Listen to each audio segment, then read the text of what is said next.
Hello everyone, एग्रीप्लेनेट के digital platform पर आप सबका स्वागत है। आज की इस वीडियो में हम डिस्कस करेंगे जिंक की डेफिशिएंसी के क्या कारण है और उसको हम कैसे ठीक कर सकते हैं।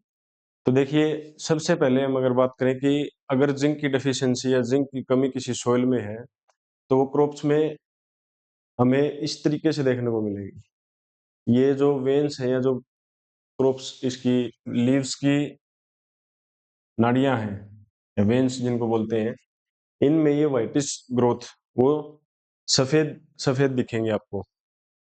इसी तरीके से ये इस लीव्स के अंदर यहाँ से देखो, ये सफेद है।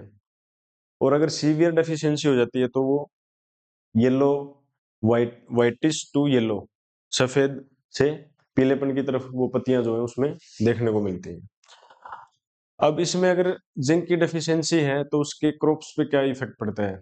अगर जिंक की डेफिशिएंसी होगी तो क्रॉप्स की स्टंटेड ग्रोथ होगी, जिसमें बोलते हैं कि बढ़वार नहीं होगी क्रॉप की, फोटोसिंथेसिस नहीं बनेगा, और उसकी वजह से कुछ एंजाइम्स हैं जो क्रॉप की ग्रोथ और डेवलपमेंट में हेल्प करते हैं या क्रॉप की बढ़वार में जो मदद करते हैं, वो एंजाइम्स नहीं बनेंगे, जिसकी वजह से क्रॉप की पैदावार कम होगी, या जितनी यील्ड जो क्रॉप की हम देखते हैं, अच्छी यूरिया, अच्छी डीएपी, सारी खाद डालने के बाद भी वो उतनी नहीं मिल पाती, वो जिंक की डेफिशिएंसी की वजह से।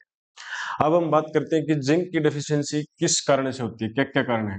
अगर किसी मिट्टी का पीएच 7.5 से ज्यादा है तो उस मिट्टी में जिंक की डेफिशिएंसी देखने को मिलेगी। इसको बोलते हैं सोल्टी सॉइल्स, जिन मिट्टी में पीएच जो उसका 7.5 से ज्यादा होगा। सेकंड इसमें है, अगर मिट्टी में कार्बोनेट्स ज्यादा है, या जिसको बोलते हैं चूना, लाइम, अगर ये किसी मिट्टी में ज्यादा है तो उसमें भी जिंक की डेफिशिएंसी देखने को मिलेगी। थर्ड है इसमें रेतीली मिट्टी, हल्की या सैंडी सॉइल्स, या रेतीली मिट्टी, ऐसी मिट्टी है उसमें भी जिंक की डेफिशिएंसी देखने को मिलेगी। फोर्थ है इसमें ऑर्गेनिक मैटर, या जिसको बोलते हैं जैविक पदार्थ।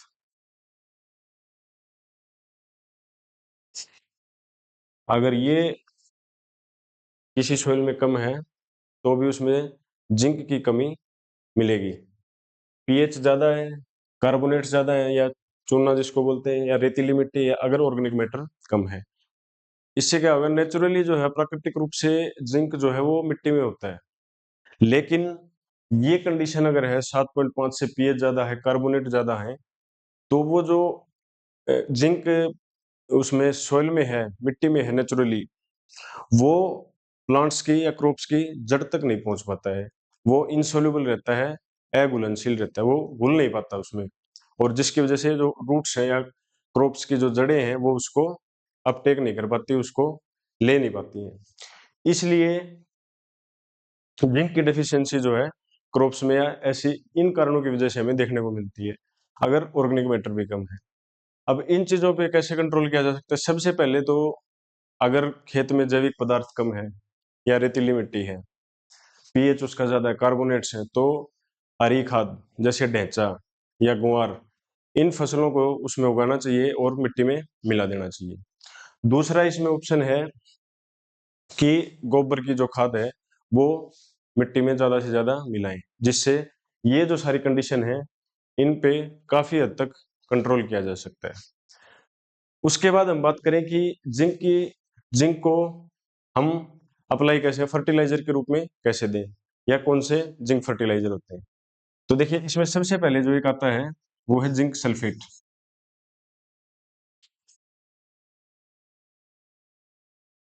जिंक सल्फेट ये है 33%। 33% वाला जो है वो देना है हमें 6 किलो पर एकड़।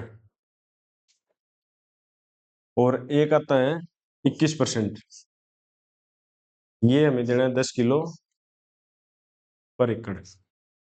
ये पर एकड़ की डोज है, 1 एकड़ में। Zinc sulphate 33% 6 kilo, zinc sulphate 21% 10 kilo. और एक आता है चिलेटेड जिंक बोलते हैं, चिलेटेड जिंक, चिलेटेड जिंक या एडीटीए। इसको देना है 1 से 2 किलो पर एकड़।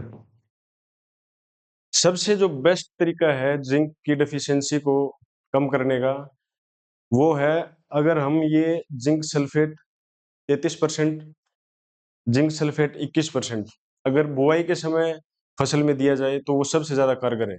सबसे ज्यादा वही बेनिफिट होगा अगर उसको बुआई के समय दिया जाए। लेकिन अगर किसी कारण से हम बुआई के समय नहीं दे पाए, फसल बढ़ चुकी है या फसल की ग्रोथ अच्छी हो चुकी है, तो हमें उसको देना है स्प्रे के फॉर्म में, उसका स्प्रे करना है। और स्प्रे कितना करना है? स्प्रे करना है उसका 5 ग्राम 1 लीटर पानी में।